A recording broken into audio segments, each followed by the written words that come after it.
Your samples could sound 10 times more interesting just by watching this video. Today, I'm going to show you a few tips and tricks that are going to make your samples come to life. So I'll be breaking down a song that I've produced, written, mixed and mastered, and I'll show you a preview right now. Who am I without the music, talent and riches? And who am I without a foot inside of this business? And who am I when I'm slipping up with everything big gifted? Who am I? Please tell me I'm conflicted. Just tell me who am I to chase a dream that no one can believe in? Cool. Specifically on this, we're going to delve into the production side of things. So we've got our basic sample here. Now this sample that I've got is just a piano. And it basically acts as the lead to the song. But this is not enough for the whole beat. So we've added many things. Now what I did is I was following the scale of this, and it's in D sharp minor. And then I added little things to make it more interesting and add some layers. So first things first, I added this violin from BBC Symphony Orchestra. And this is just following the same progression. And basically what you want to do with these sounds is you want them to work together with your main sample. You don't want it to clash or fight with each other. You want them to coincide and work with a good relationship with each other. So it's just very subtle, and all it's doing is adding to our piano. It's not taking anything away from it or, you know, drowning it out. If we used another piano that was playing notes that are in the scale but different and they were playing chords on the chords, it would just sound a bit weird. So we're trying to be very meticulous with what sounds we use to enhance the sample. So my recommendation is adding things that aren't the sound that you've got. Maybe you do want to add a layer piano, but I'd avoid using the same sounds. So I'd add like violins, saxophones, depending on your genre. So as you can see with this pluck sound, it just gives it a little more flow.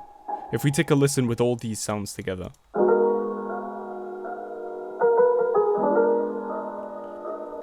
it's literally just helping the sample shine. The next thing here is a melody with a saxophone. The interesting thing with this saxophone is I've actually placed distortion on it through using Fruity Love Filter. Now this is not very traditional, and that's why I want you to get used to doing things in ways that people would never think of. Like, obviously people have put a distortion on a saxophone, but what I'm saying is you don't hear it every single beat. You know, it's not very common. When you listen to other beats, it's not something that you hear. Try and get in the habit of experimenting and doing things that no one would ever think of. So all together with the sounds that we've added, as you can hear, they're not taken away from the presence of the chords. The chords are going to be able to shine, and this is kind of like icing on top of a cake. So we're going to play this right now. You hear what I mean? This is because the sounds that I've chosen and used here are more bass in the higher frequencies, whereas the keys here are more in the mid frequencies. Now what this does is it means that the sounds aren't clashing because they're different frequencies. So when you're making beats, you want to be very mindful of these frequencies and what sounds you place where and how they work together. So finally we have bass here, and what I've done is I've layered two basses. So we've got this very aggressive bass. It is from the Flex plugin and it's called Woo Bass Slap.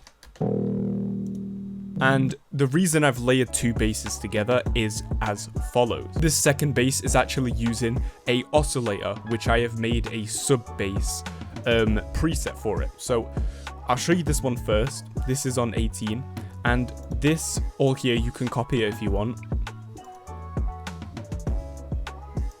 And this is the oscillator preset. Now this is a sub bass. So as you can see, the frequencies are very in sub, and you can see it's sub here. There's a little bit of in the bass here, but it's all sub. Now the reason that I'm doing this is because I'm blending a part of the bass with the sub of the bass. So I've made the sub and the upper part of the bass separate because I liked how this bass sounded, but I didn't feel like it had enough sub. So I blended the two together. This is what the other one sounds like.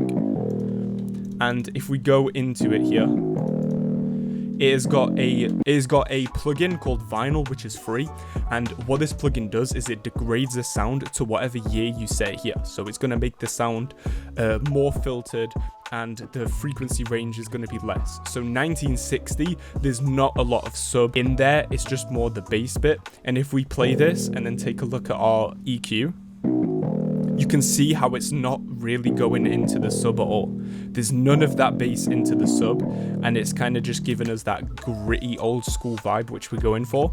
So if I play these two together, you can hear how they work, and the sub is filling in them lower frequencies that we don't get with that bass. So altogether, our sample is sounding like... Hear how all these sounds work together is really good. Now, as I said, adding a key might take over the original sample that you're trying to enhance, but I added a key. The difference between this and what I was talking about is this is not just playing a straight up chord. This is essentially just playing like a little melody, because it's strumming the chords as opposed to holding them throughout the entire bars. So it still gives our original keys chance to shine, but adding on. As you can hear, it just... And this only plays in a very small section of the whole entire beat. I just thought it sounded really cool, so yeah, there we go. Next up is the drums. We'll start off with the hi-hat pattern. This is very, very basic, and this is just alternating in velocity. We've then got this nice boom bap snare. And then obviously a kick to follow. And then a open hat. Now the creative thing about this is the perk loop that I've created here, which I designed using various objects. So this is me just straight up tapping on metal, and I've labeled this tap. We've just got a bit of reverb here and an EQ. You really want to be creative with beats, especially like this, and this sound here is actually a Pepsi can. Now, if you go in the description, I have a free sample kit which has these perk loops inside of it.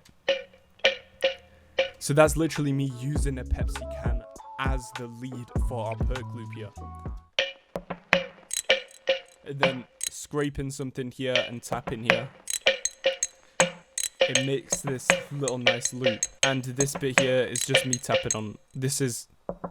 That's just me tapping on wood. There's not much to break down about these sounds, but my recommendation would be to incorporate more creative things into your beat. I would look around your room, I would close your eyes, move your head around the room, stop, and the first thing that your eyes are looking at, use in the beat in some way. Challenge yourself and try and do it like that, because that's what I did with this beat. I started off with the Pepsi can, and then I had that sample as well, and then I build the pieces on top of that. So altogether, now you don't want all these elements playing at the same time every time. For certain bits like a chorus or a verse, you want to take out or add certain sounds. So our perk loop here, I'm just cutting out the perk loop in certain areas so it doesn't become too repetitive and mundane. I'm also doing the same with our instruments and our drums here. Everything is just meticulously placed so the beat feels more fluid and less rigid. That is your goal when you're arranging the beat. You don't want it to just seem like you've copied and pasted the whole thing. You want a little bit of excitement and variety, but without being too complex and ruining the experience for the listener. You want the changes to be subtle, but enough to where it feels fluid, you know what I mean? You don't want one half of the beat completely different to the other, unless you're doing a beat switch, but I mean, you don't want one section of the beat completely different. You want to try and keep things the same, but add in little subtleties, and like when the drums cut out here, like it's just a nice transition into the next part with the piano there. So yeah, just keep in mind when and where you're placing things. So yeah, I hope you could gather some things from this breakdown and that it helps you. Let me know if it did. Comment below if you'd like this video, like and subscribe, and I will see you in the next one. Peace.